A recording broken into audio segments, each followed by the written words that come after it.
Determinant का ये हम कंटिन्यूअस क्लास ले रहे हैं और आज के क्लास में हम प्रोडक्ट ऑफ डिटर्मिनेंट के बारे में पढ़ने वाले हैं। मतलब अगर हम दो डिटर्मिनेंट किसी भी ऑर्डर का हो सकता है, 2/2 का या 3/3 का या 4/4 का, जब उसका हम मल्टीप्लिकेशन करेंगे तो मल्टीप्लिकेशन करने के बाद क्या रिजल्ट ऑब्टेन होता है या मल्टीप्लिकेशन किस ढंग से हम करेंगे, कैसे मल्टीप्लिकेशन करना होगा, क्या जैसे हम मैट्रिक्स में मल्टीप्लिकेशन करते हैं दो मैट्रिसेस का वैसे ही मल्टीप्लिकेशन होगा या किसी और तरीके से हम मल्टीप्लिकेशन करेंगे, ये पूरा डिटेल आज की क्लास में हम पढ़ने वाले हैं और कुछ इंपॉर्टेंट क्वेश्चन भी इसके बेस पे हम आज की क्लास में देखने वाले हैं। क्लियर? चलिए वीडियो स्टार्ट।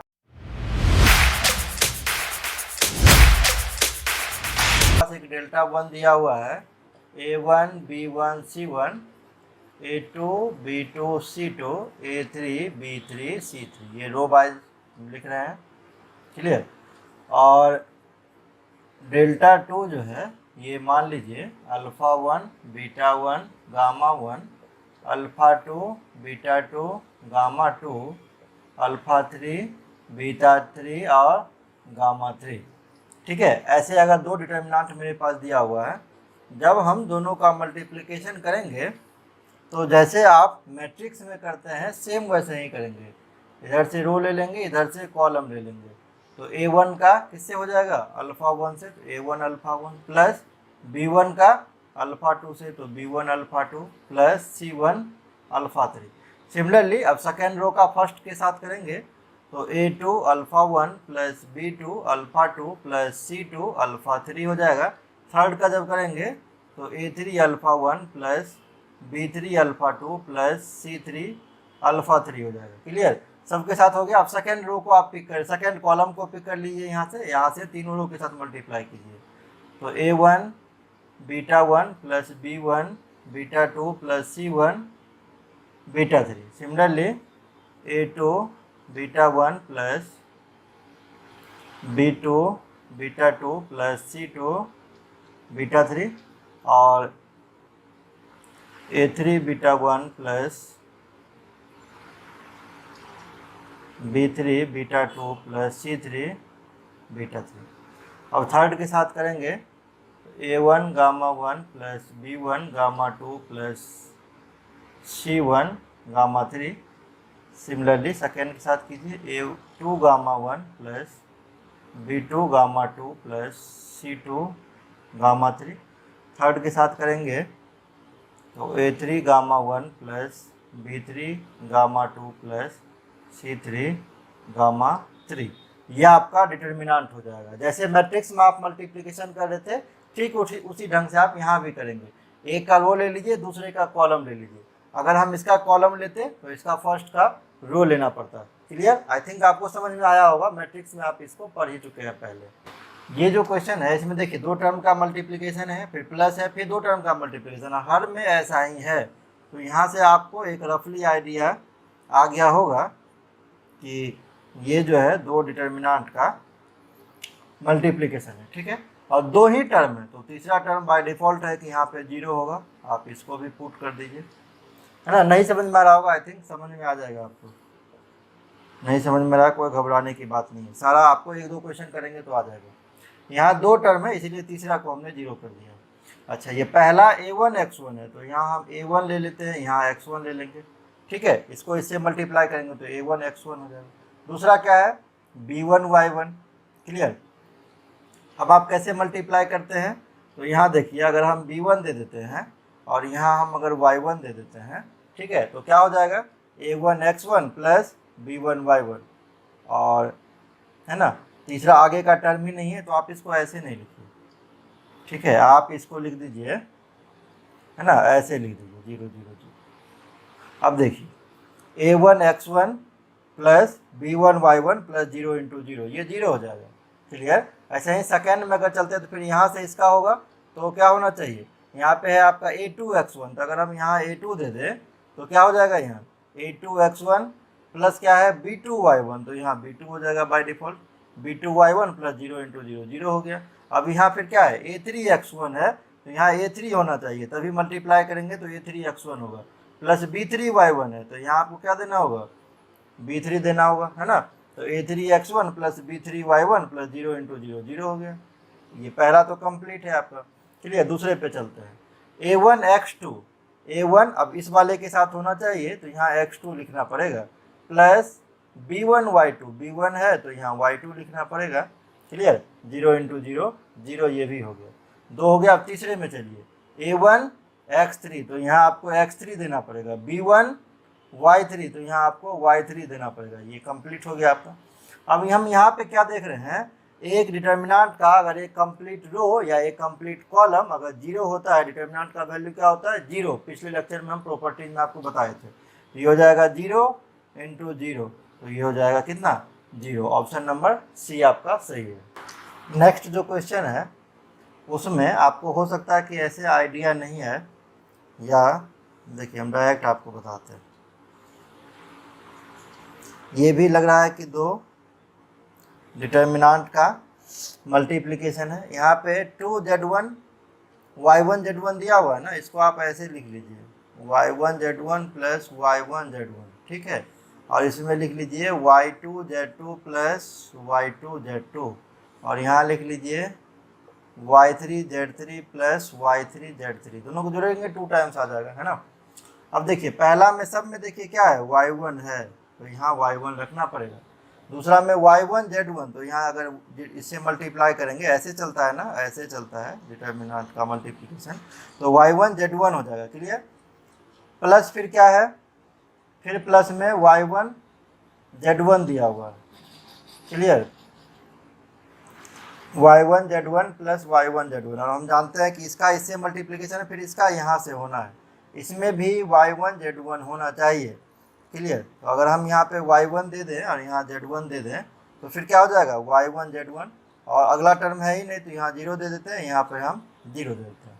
क्लियर, नेक्स्ट में क्या है, y1 z2, है ना, y1 z2,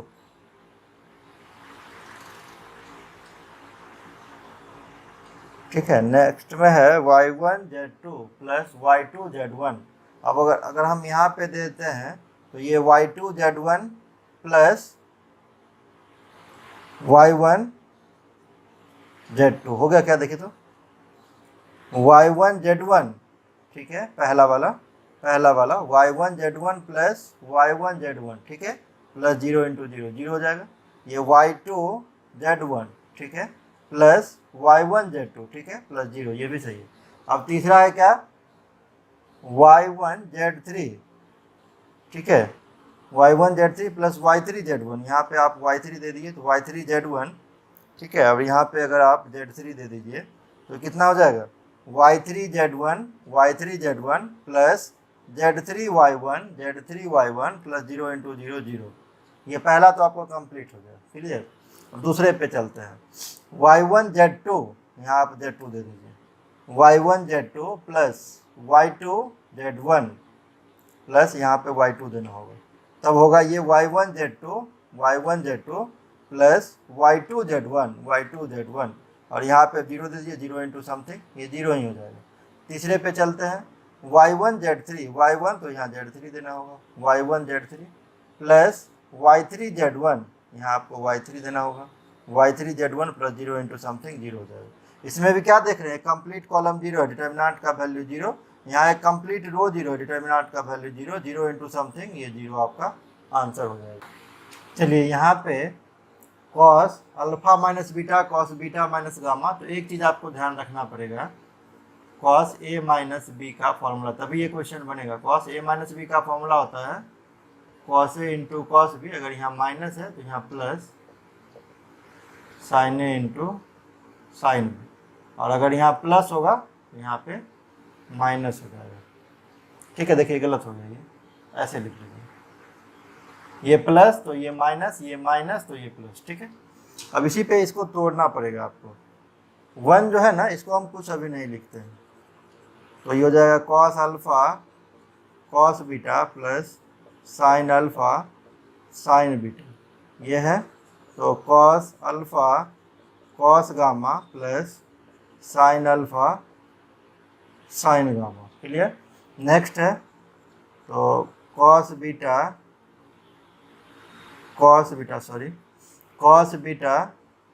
cos alpha plus sine beta sine alpha. Third क्या हो जाएगा, यहाँ पे आपका हो जाएगा cos gamma cos alpha plus sine gamma sine alpha. Next है यहाँ क्या हो जाएगा, cos gamma cos beta plus sine gamma sign beta. 1 है, कुछ देर के लिए हम छोड़ देते हैं उसको। तीसरा बच गया cos beta cos gamma plus sine beta sign gamma. ठीक है, 1 वाला बच गया है, अभी उसको छोड़ दीजिए। फिर देख रहे हैं 2 टर्म का मल्टीप्लिकेशन है, ऐसा कुछ मैट्रिक्स आपका आने वाला है। क्लियर। अब देखिए यहाँ कॉस अल्फा कॉस बीटा, यहाँ पे 1 मिसिंग है। 1 को अगर हम 1 को ध्यान दीजिएगा, 1 को अगर हम कॉस स्क्वायर अल्फा लिख लें, क्योंकि सब टर्म में दिया हुआ है कॉस अल्फा है ना, प्लस साइन अल्फा लिख लें, तो क्या हो जाएगा, यहाँ सब टर्म में कॉस अल्फा दिया हुआ था, इसीलिए हम कॉस अल्फा मान लिए हैं। ठीक है, तो कॉस अल्फा, और हम जानते हैं डिटर्मिनेंट का मल्टीप्लिकेशन ऐसे इंटू ऐसे होता है, रो इंटू कॉलम। तो कॉस स्क्वायर अल्फा है, तो यहाँ भी आपको क्या रखना पड़ेगा, कॉस अल्फा रखना पड़ेगा, तभी मल्टीप्लाई करेंगे तो आप कॉस स्क्वायर अल्फा हो जाएगा प्लस साइन स्क्वायर अल्फा। यहाँ का एलिमेंट यहाँ से मल्टीप्लाई होता है, तो यहाँ से आप अगर साइन अल्फा ले लेते हैं, यहाँ भी साइन अल्फा ले लेते हैं, तो cos square alpha plus sine square alpha है ना, साइन स्क्वायर अल्फा प्लस आगे 0 है, तो यहाँ भी 0 यहाँ भी 0 कर दीजिए। क्लियर। अब नेक्स्ट देखिए क्या है, कॉस अल्फा कॉस बीटा। ठीक है, यहाँ देखिए कॉस अल्फा तो है, यहाँ क्या लेना पड़ेगा, कॉस बीटा लेना पड़ेगा। तो cos alpha cos beta plus sine alpha क्या है, यहाँ साइन बीटा है, तो यहाँ भी आपको साइन बीटा लेना पड़ेगा, यहाँ 0 है ना। Cos alpha cos beta plus sine alpha sine beta, 0 into 0 something 0 हो जाएगा। अब देखिए कॉस अल्फा कॉस गामा है यहाँ, तो यहाँ आप कॉस गामा ले लीजिए। यहाँ पे साइन अल्फा साइन गामा है, तो यहाँ भी आपका साइन गामा लेना पड़ेगा, यहाँ 0 इंटू 0 0। ये पहला आपका कंप्लीट हो गया। क्लियर। दूसरे पे अब हम चलते हैं, कॉस बीटा कॉस अल्फा है, तो यहाँ आपको कॉस बीटा लेना पड़ेगा, तभी होगा कॉस बीटा कॉस अल्फा। ठीक है, cos beta cos alpha. Sine beta sine alpha तो है, तो यहाँ आपको क्या लेना पड़ेगा, साइन बीटा लेना पड़ेगा। आगे टर्म ही नहीं है, तो 0 इंटू 0 समथिंग कर देंगे, ये आपका 0 हो जाएगा। क्लियर। अब अगर हम दूसरा देखते हैं, दूसरा में भी क्या था आपका, यहाँ पे 1 था, तो आप इसको ऐसा कीजिए, सब में पहला क्या देख रहे हैं, पहला है कॉस बीटा, तो यहाँ कॉस स्क्वायर बीटा लिख दीजिए प्लस साइन स्क्वायर बीटा का वैल्यू 1 होता है। सिमिलरली आप देखिए पहला में सब में क्या है, कॉस गामा है, तो इसको 1 को आप लिख दीजिए cos square gamma plus sine square gamma, ये भी आपका 1 हो जाता है। क्लियर। सेकेंड भी हो गया। थर्ड पे चलते हैं, कॉस गामा है ना, और कॉस गामा कॉस अल्फा तो यहाँ है ही है, तो यहाँ पे क्या लिखना पड़ेगा, कॉस गामा, फिर से sine alpha plus sine alpha sine gamma है, तो यहाँ पे आपको साइन गामा लिखना पड़ेगा, यहाँ 0 इंटू समथिंग 0 हो जाएगा। देखिए एक कॉलम, तीसरा कॉलम 0 हो गया, पूरे डिटर्मिनेंट का वैल्यू 0, यहाँ तीसरा रो है 0, ये पूरे डिटर्मिनेंट का वैल्यू 0, तो ये आंसर हो गया आपका 0। क्लियर। आप इसको नोट कर लीजिए। ऐसा नहीं है कि आप बोलेंगे सर डिटर्मिनेंट जब भी ऐसा क्वेश्चन पूछेगा तो उसका आंसर 0 ही होगा, ऐसा कुछ भी नहीं है। आपको सॉल्व आउट करके पहले देखना पड़ेगा। ठीक है, अगर 0 नहीं होगा है ना, तो आप फिर फंस जाइएगा ऑप्शन में। इसीलिए अच्छे से जैसे हम मल्टीप्लिकेशन आपको बता रहे हैं, ऐसे आप मल्टीप्लिकेशन कीजिए, तब जाके आप सॉल्यूशन एक कंक्लूजन पे आइए कि इसका ऑप्शन जो है वो 0 होगा या नहीं होगा। डायरेक्टली अगर तुक्का मार देंगे तो आपका आंसर गलत हो जाएगा। क्लियर। चलिए चलते चलते मेरा वीडियो अगर आपको अच्छा लग रहा है तो प्लीज़ चैनल को लाइक एंड सब्सक्राइब जरूर करके जाना। मिलते हैं नेक्स्ट वीडियो में। Thank you.